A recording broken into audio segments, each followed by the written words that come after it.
हे भगवान मु सतरे गोटे ग्लास निंबू पानी पीदेली मत निजे ही विश्वास होनी।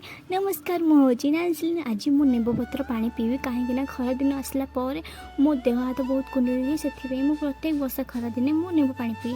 तो निंबू पत्र तोलिक आणिक मु धोईक सीझा बसदेवी। देखो हल्का सीझे बेसी सीझीदेला ना बहुत पिता हो स्मेल रू देखिए बांती भी आसी भरी। भगवान को डाकिली मु टिके ठंडा हो जाए पीदबा। हे भगवान देख गोटे गोटे गोटे पीकरी मो मुंड एमती है बांती आसला। फिर भी मुझे ट्राए कली भगवान को डाकिली भोलानाथ को डाकिकी पूरा पीदेली। पी सारापर मत जो प्रकार बांती आसला नाइसलिन कंट्रोल तो सबकि कर नाइसलिन तो सबकि कर ना ना बांती करनी ना प्रोटीन बाहरी पड़ो नाइसलिन तो सबकि कर जो जो मैंने भी निम्बपत्र पीऊँ निम्बपत्र पानी तो कमेंट बॉक्स निहाती भाव में कहे। रोज नमस्कार राधे राधे।